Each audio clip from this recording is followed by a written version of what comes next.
CBS Radio Mystery Theater presents...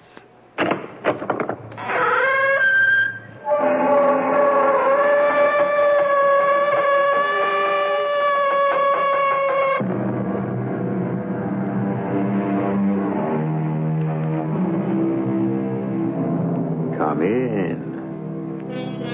Welcome. I'm E.G. Marshall. I go to seek on many roads what is to be, true heart and strong, with love to light. Will they not bear me in the fight to order, shun, or wield, or mold my destiny? Destiny that waits for all of us. But is it cast forever for all of us in frozen letters of stone, or does it change? Can each of us change it? Yes, sir. You're looking at the strongest, most secure vault in the state of Arkansas. Is that a fact, sir? The safest, most burglar-proof. You ever heard of Jimmy Valentine? Jimmy Valentine? No. Well, he's only the most famous safecracker in the whole United States. But I'll bet you even he couldn't break in. You know, sir, I'm tempted to take that bet. Well, how could we know that Jimmy Valentine had come down here to try to crack this vault? He might. He might. If you asked him to.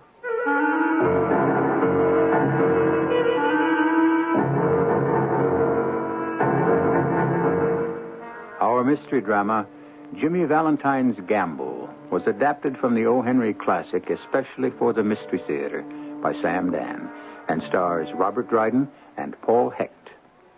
It is sponsored in part by Buick Motor Division. I'll be back shortly with Act One.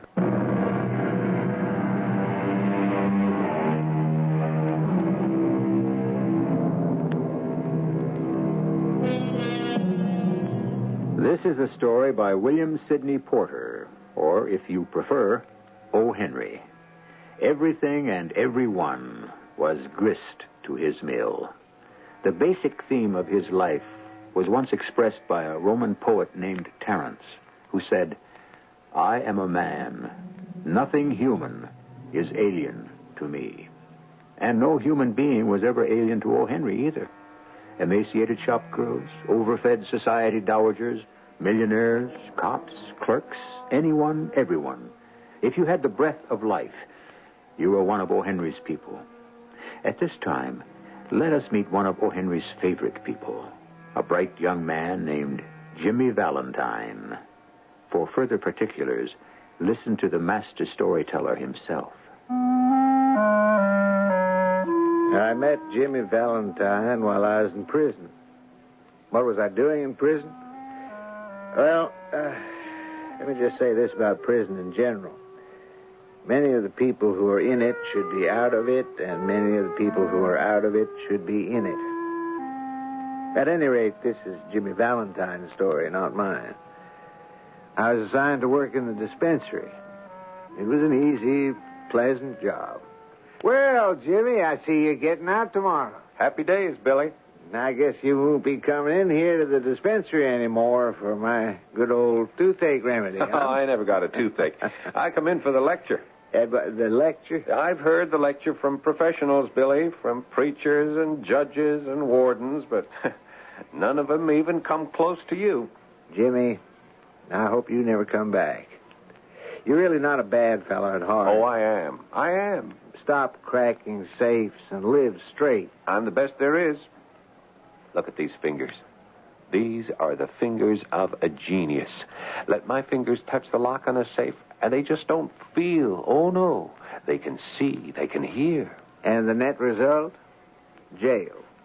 If you were smart, you'd give it up. I can't. It's destiny. It's what I was born to do. Nobody's born to be a safe cracker. What were you born to be, Billy? A bank clerk? Look where it got you. No, I don't think I'll work in a bank anymore. A drugstore clerk? I hope not. You see, pal, that's your problem. You don't know your destiny. You call safe cracking a destiny? Well, maybe it ain't exactly. Isn't. Thank you, Billy. Maybe it isn't much of a destiny, but at least I got one. Let me know when you find yours. Well, I found my destiny after a while. It was to go to New York City and write stories for magazines and newspapers. And it was a happy destiny. I wished I could tell Jimmy Valentine about it, but I had no idea where to find him. And then one day, a letter arrived. It was from a Mr. Ralph D. Spencer. Who could it be? I didn't know anyone named Ralph D. Spencer. Dear Billy, Jimmy Valentine is out. Ralph D. Spencer is in. I have gone and done it. I have gone straight. I have become a rube. I have married the dearest, sweetest girl in the world. The only safe I open now is the safe in my very own shoe store. And although I feel like a fool using the combination, it's all part of my new life. I had to laugh. The very idea of Jimmy Valentine happily married and the proprietor of a shoe store in a small town. Anyhow, I returned to the letter. After he was released from jail, he went straight away to a saloon owned by one Mike Dolan. Jimmy. Oh, Jimmy, my boy, what a sight for sore eyes. Have a drink. I'll put away the bourbon, Mike. Oh, that's right, I forgot. You never touch the hard stuff. Can't afford it. Makes your fingers shake. A tall glass of seltzer and milk, right? Right. Yes. I'm sorry you had to stay in jail so long. Oh, 4 months ain't too bad. And that detective. Yeah, Ben Price. Well, you knocked out a tooth. Yeah, you shouldn't complain. He gave me a black eye. What a beauty of a fight. A beauty. I meant to ask, why didn't you go along quietly, Jimmy? You always did. I couldn't let him find my tools. Losing those tools would be like losing my arms. Well, Jimmy boy, they're here. Ready for you. Yeah, you couldn't buy a set of those tools for $1,000. Well, I believe it. They're made of the finest imported Swedish steel. Every drill, every punch, jimmy, clamp, auger, plus those little novelties I invented myself. They're the envy of the profession. Why, Sully himself said he'd give you $2,000 anytime you wanted to sell. I wouldn't sell them to Sully for $2 million. Why not? Because I don't like him. What do you got in mind? Well, first I have to pick up the tools, then, well, the world's my oyster, as they say, and watch me crack it wide open. And that's what he did. In the early evenings, say 7, 8 o'clock, he would crack open oysters at the finest restaurants in the country. And in the early morning, say 1 and 2 a.m., he'd crack open safes in some of the best guarded banks in the country. Jimmy always needed that challenge. Now, he mentioned the name Ben Price just before and identified him as a detective. Ben worked for one of the largest insurance companies in the world. I tell you, it's Valentine, Mr. Powell. Valentine? It has to be. Dandy Jimmy Valentine. It's as if he left his signature. Yeah, he is just out of jail, Price. He may have learned his lesson. Yeah, I'll tell you the lesson he learned. Small jobs, never more than a couple of thousands. Small bills, no silver, no securities. Nothing you can trace. It doesn't seem possible. Jimmy Valentine cracking safes for chicken feed? It has to be Valentine. Look at this combination knob.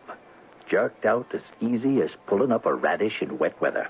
He's got the only clamps that can do it. And how clean those tumblers were punched out. He never has to drill more than one hole. Supposing it is Valentine. No supposing. He's my man. And how do you propose to get him? I'll get him. And he'll do his full bit. I'll chase him the length and breadth of these here entire United States. Can you get him, Price? This time, can you get him? And make it stick? I've got to get him. After all, he owes me a tooth.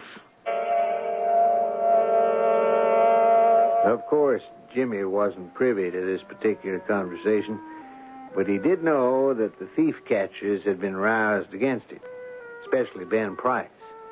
But Jimmy depended on his luck. Long jumps, quick getaways, a taste for good society. Oh, he was a hard man to find. Well, on this particular afternoon, Jimmy got off the train at a town called Elmore, somewhere in the blackjack country of Arkansas. Elmore, of course, had a bank, an interesting bank. And so Jimmy, looking like a nice young traveling salesman, walked down the sidewalk and turned into the hotel. Anyone here? Hello? All right, I hear you. No peace, no quiet, no rest here below. Well, sir, what can I do for you? I was thinking of engaging a room. Engage in? Well, all right. Private bath? Yeah. We don't have one. Bath is down the hall. I'll take it. Without even asking how much. Well, you look like a fair and a reasonable woman. Stop pulling Agatha's hair! Them two should have been born boys, more blamed trouble. A room's $1 a day. Fine. I'll get Boy to carry up your bags. Jefferson? No, thanks. The bags are sort of heavy. Just as well. He's probably off sleeping somewheres anyhow. Mind signing the register? Oh, certainly. Ralph D. Spencer. Hey, we got some Spencers over Frog Holler. Would you be kin? No, not that I know of. Just as well. Wouldn't let you have the room if you were. It's the most shiftless, no-account tribe. Well, Mercy's my name. Magnolia Sue Mercy. Agatha! You quit trying to choke my Ellen! You planning to stay with us long? Well, that depends. On what? On the situation. Well, supper's served at 6 o'clock. Fried chicken, yams, black-eyed peas, greens, apple pie, and ice cream and coffee. Only 25 cents a day extra. Save you a place at the table? Well, I've always been a spendthrift. I'll have the drumsticks. That's 10 cents extra. Agatha! Don't you dare hit me, Ellen, on the head with that hammer! Once Jimmy had settled in at Mrs. Mercy's hotel, he decided to have a leisurely stroll down to the bank. Preparation. Painstaking, advanced preparation. That was the story of Jimmy Valentine's success. No general ever planned a military campaign more carefully. And so, bold as brass, Jimmy walked into the bank and asked to see the president.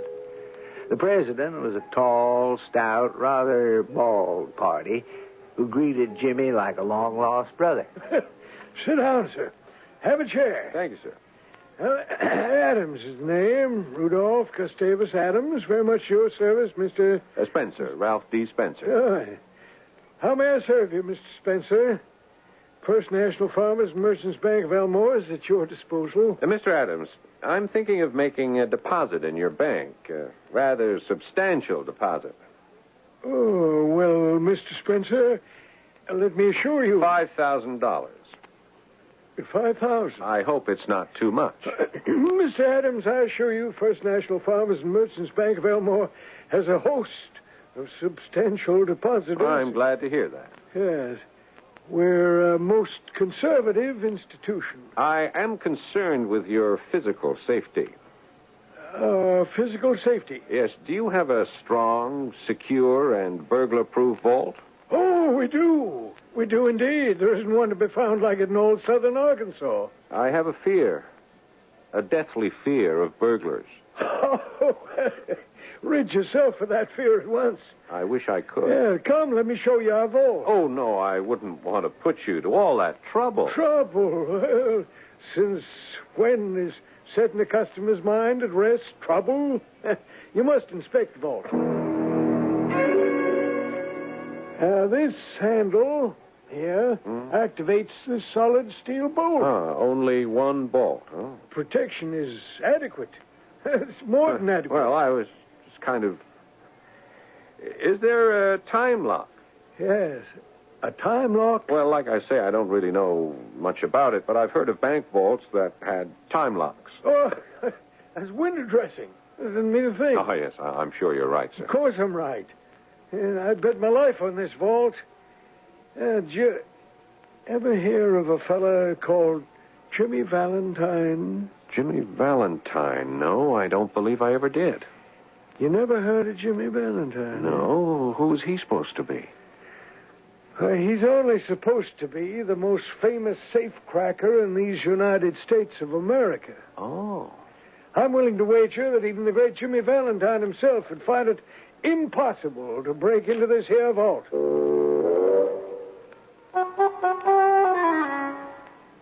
Well, now, what a thing to say in front of our Jimmy. It only goes to prove the old adage, pride goeth before a fall. This little backcountry tin can, this could stop the likes of that peerless Jimmy Valentine? Well, it is possible Mr. Adams knows something we don't. Everybody will know everything as soon as Act 2 arrives.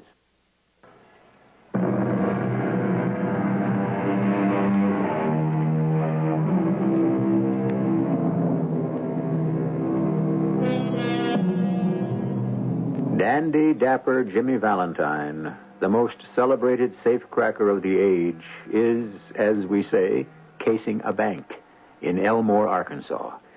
What Jimmy has no way of knowing at this point is that this will be his last job. He's telling the story in a letter to an old friend, a man he met while both were in prison, a fellow he knew as Billy Porter, and who the rest of the world came to know as O. Henry. Well, Jimmy's letter went on, the rube couldn't show me enough. Cracking this vault would be like taking candy from a very small baby. Billy, I was almost ashamed to do it, but it'd be painless and fast. Anyhow, we go back to his office, and he's got a look on his face like the cat that just ate the canary. Poor sucker. Doesn't he know he's the canary?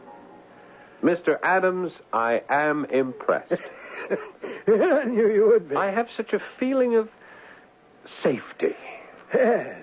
Well, then, you will open an account with us? I won't rest easy till my money's deposited inside your vault. No, sir, it's the only place for me. You won't regret it. I'll telegraph my bank in Little Rock to transfer my money here first thing in the morning.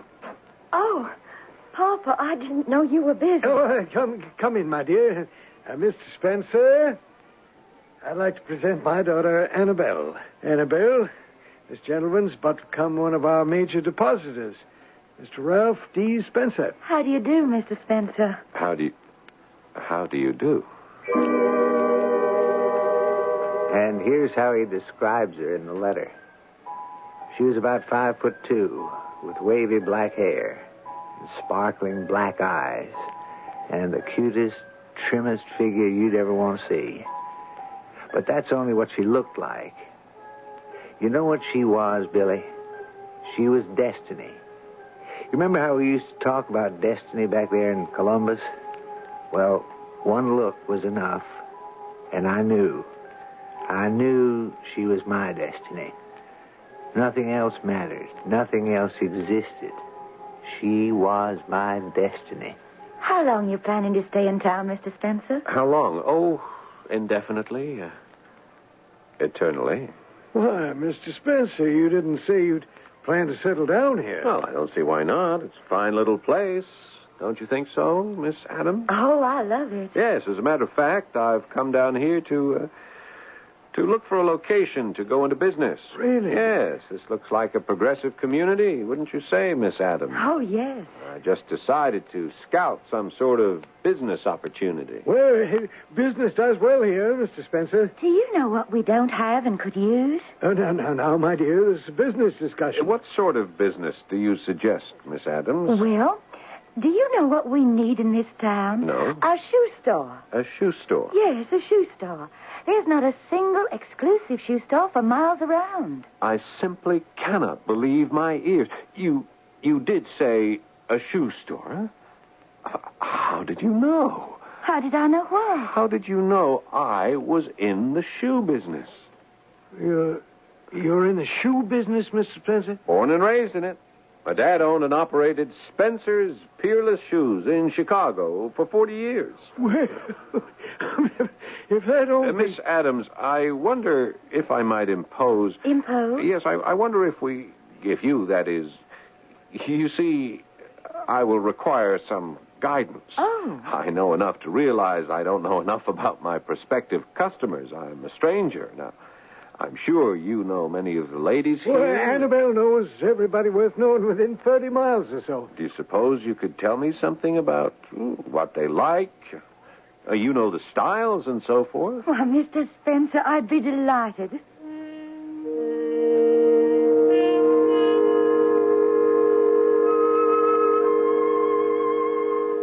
Now, let me see if I remember. Miss Brown likes a high heel. Mrs. Dawson is partial to... Mr. Spencer. Yes? There's no need to carry this charade further. Charade? You, Mr. Spencer, are a fraud. Why do you say that? A cheerful fraud and a charming fraud, but a fraud. How can you say that? You don't know anything about the shoe business, do you? No. Then why did you say so? I wanted an excuse to get you alone. For what purpose? Miss Adams, I intend to marry you. Oh, we just met. Well, that's a good answer. What do you mean? It's better than a lot of other answers, like impossible, or I happen to be engaged, or I wouldn't marry you if you were the last man on earth. Nothing's impossible, and I happen not to be engaged.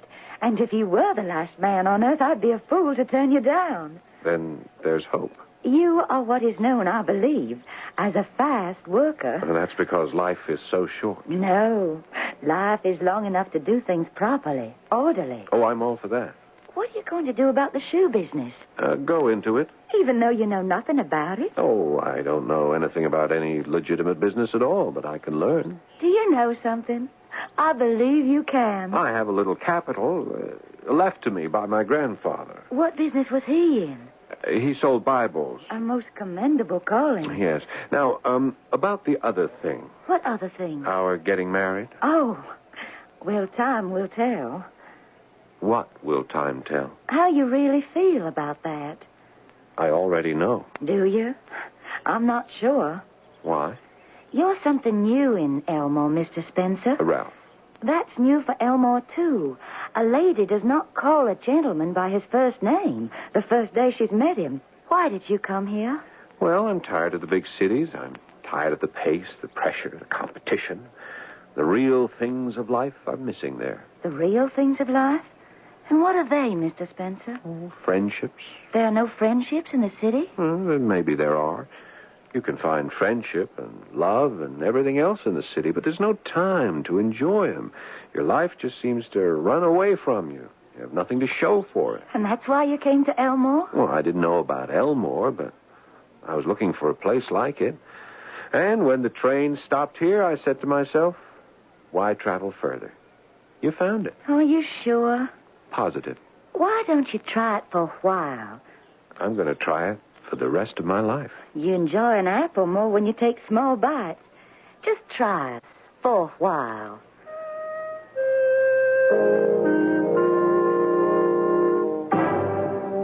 Well, Billy, his letter continued, I did have the $5,000, and the next day I put it in the bank. Her father's bank. It was a new experience, putting in instead of taking out. But all of a sudden, my life was full of new experiences. I'd opened a shoe store, and I'd become not just a shoe clerk, but a merchant. Can you tie that? After 3 months, I was even invited to join the Elmore Big Boosters Club. Gentlemen, I am honored to become a member of this civic-minded, progressive organization. What appeals to me most is the fact that the Big Boosters act like big brothers to youngsters who need advice and guidance and can therefore be saved from entering a life of crime.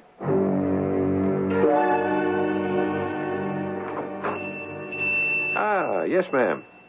What may I sell you today? Oh, Jimmy, I heard your speech was wonderful. Well... Papa told me. And when you spoke about saving youngsters from a life of crime, well, everyone was in tears. Well, I may have laid it on a little thick. Oh, no, Jimmy. Everyone could tell you spoke from the heart.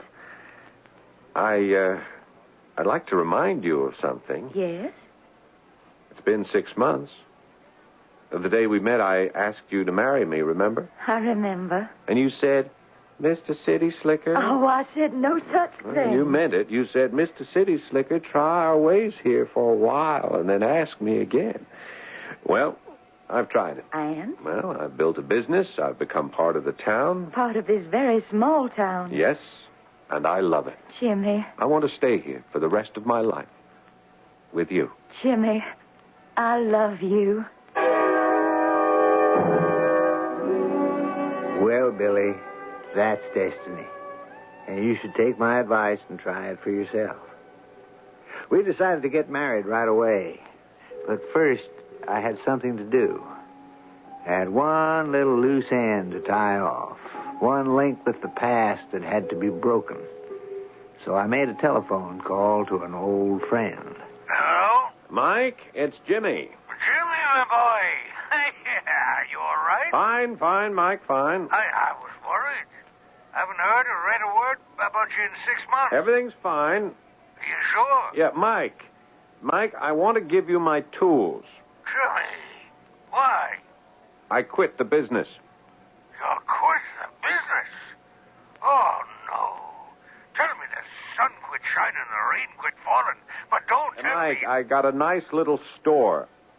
You got a store?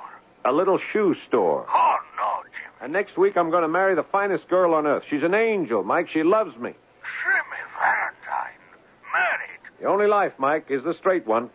I wouldn't touch a dollar of another man's money for $1 million. Jimmy, is this you? Mike, you're the only real friend in the whole world. Be here next Sunday. Where? It's a little town called Elmore, Arkansas. I want you to stand up for me. Will you do it, Mike? Well, sure. Great. Now, I'll make you a present of the tools. I should drop them in the river, but I can't. Oh, Jimmy, consider what you're doing. I've considered it. Can you be sure it ain't just a passing fancy? No, Mike, it's the real thing. Will you stand up for me next Sunday? Yes, but promise me you'll think it over, really think it over. After all, the good book says, can a leopard change his spots? That's a question that's puzzled the pundits since time began. Isn't it true that a man must cling to his essential nature? Yes. But what is a man's essential nature? All his life, Jimmy Valentine has been a thief. For the past 6 months, he's been honest and reputable. Which is the real Jimmy Valentine? You know you have to wait for the third act to get the answer. But you won't have to wait long.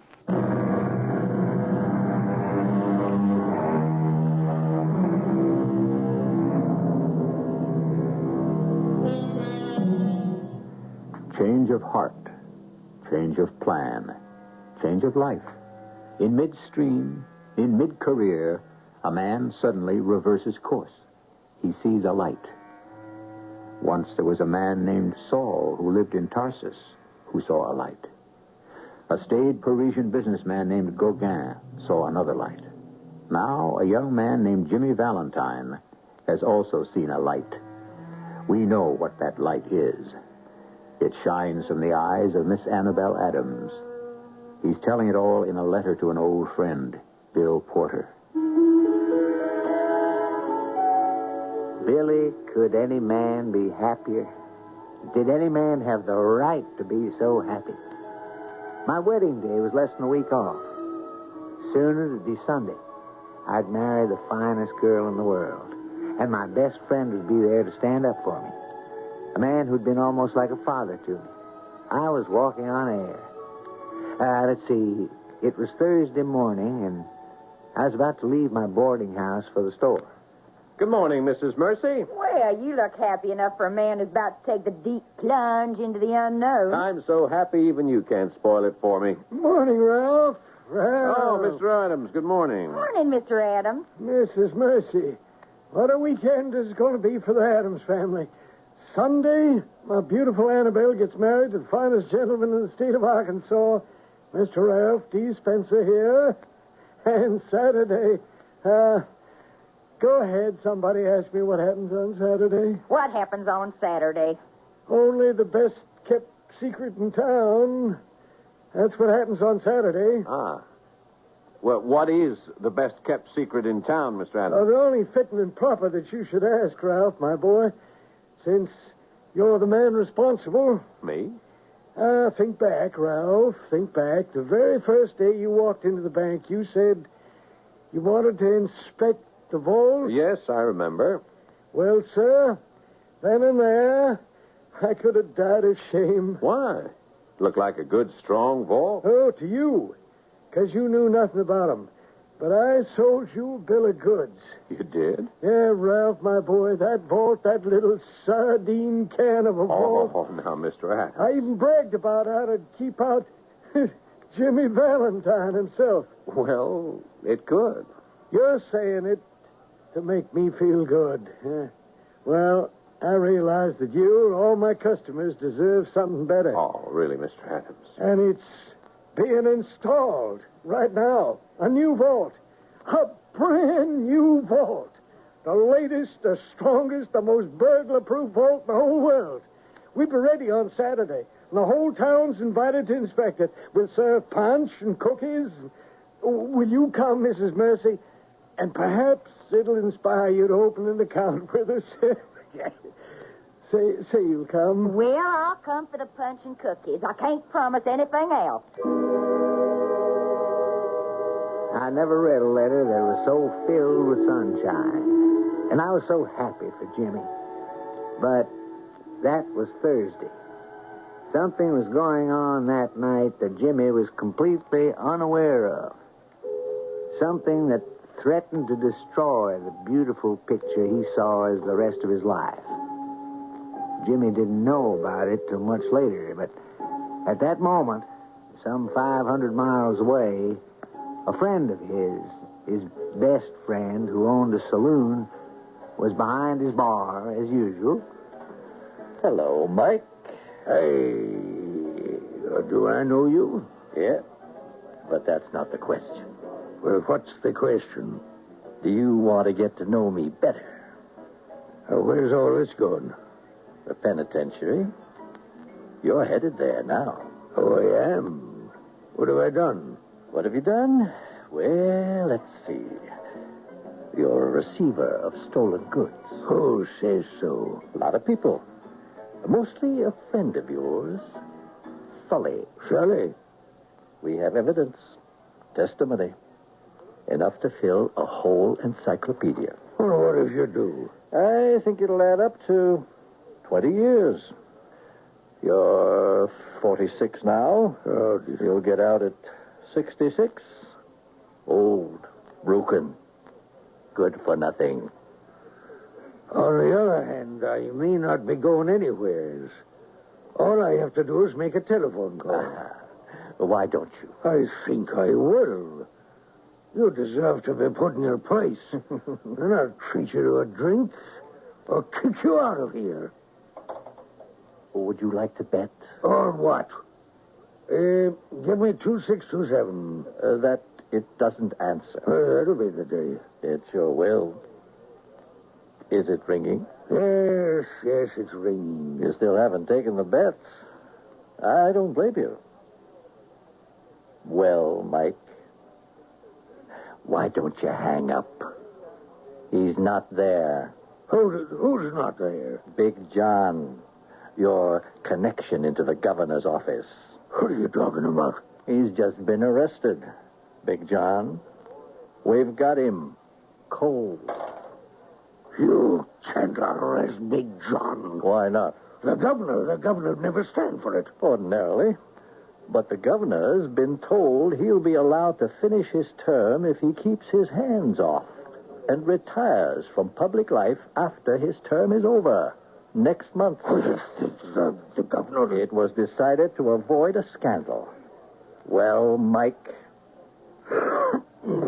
What do you want? I want Jimmy Valentine. I don't know where he is. If you don't know, you don't know. So you'll just do your full 20 years like a gentleman. I'm not a squealer. All right. I understand that. We've got to start someplace. 7 years. Now listen, boy. Here's what you can expect. And it's the best deal you can get. And only because everybody wants Jimmy so bad. 5 years. Not a minute less. 5. That's a dirty business. Sure. He's like my kid brother. Abel was Cain's kid brother. Now, look. He'll never know. Well, that's life, I guess. So where do I find him, Mike? Saturday was a beautiful day, and the whole town was in a festive mood.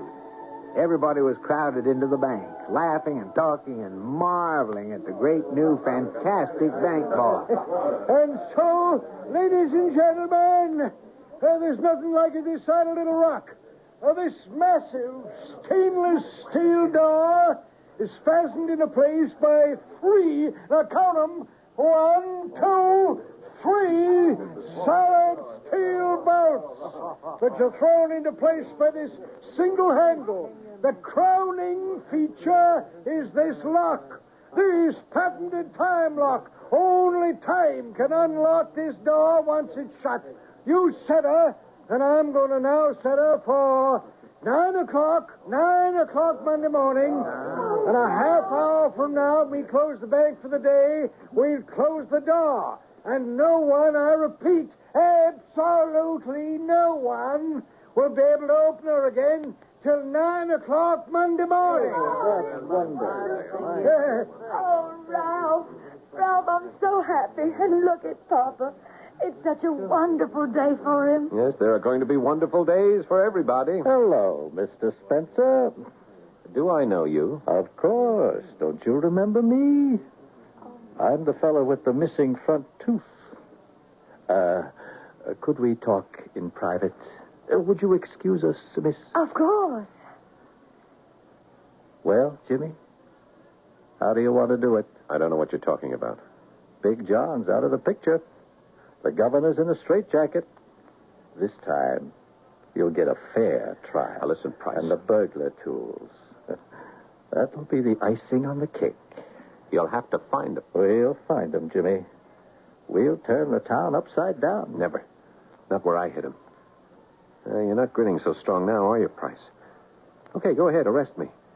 But you don't have a thing to take to trial, and you know it. I'll find those tools. Ah, come on, Price. I know the law as well as you do. You just can't find them. You have to prove they're mine. You have to find them in my possession. I didn't wait this long and come this far to fail now. Okay, Price. If you'll excuse me. What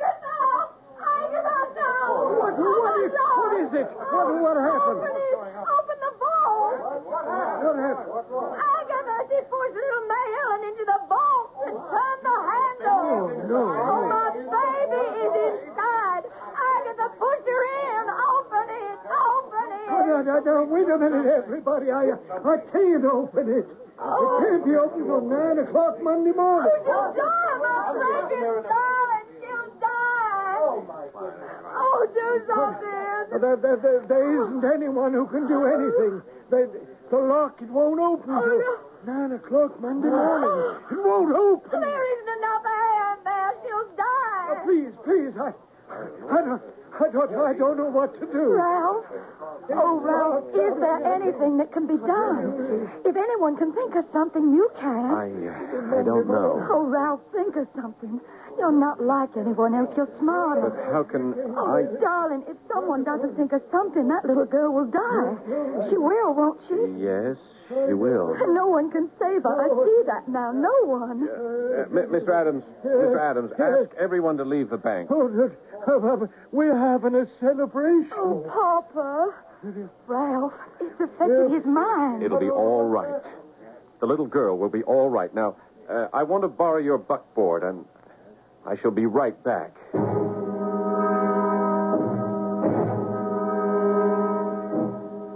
What he did, he went to the secret hiding place. He returned with the hidden bag of burglar tools. There was a crowd outside the bank. I will need a gentleman to assist me. You, sir. I'll be happy to. Well, come with me, then.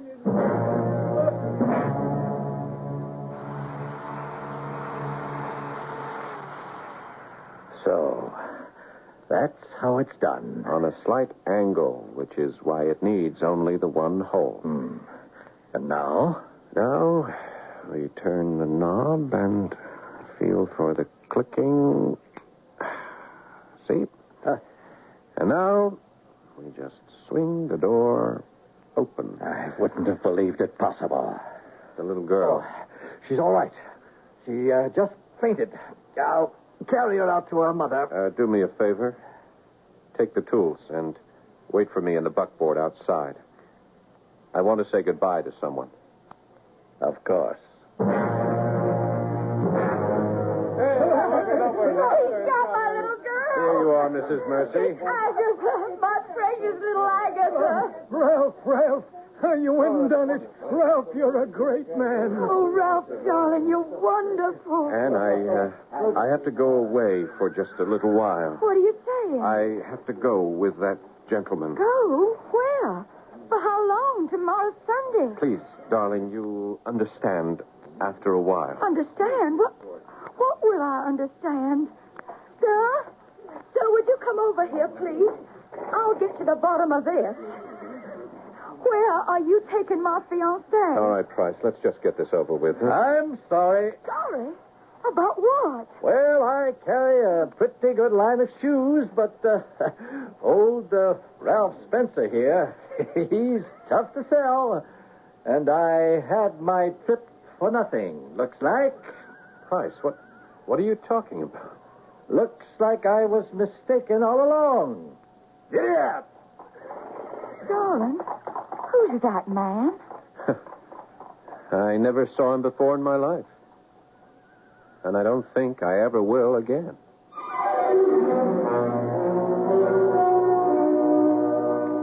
And he didn't, because Detective Ben Price wasn't going to travel all the way back to Elmore, Arkansas to buy a pair of shoes.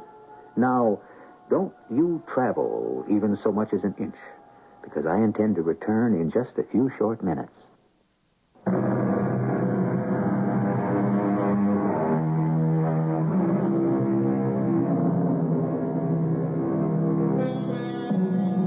To some people, it comes as a surprise that William S. Porter, or O. Henry, served a term in prison.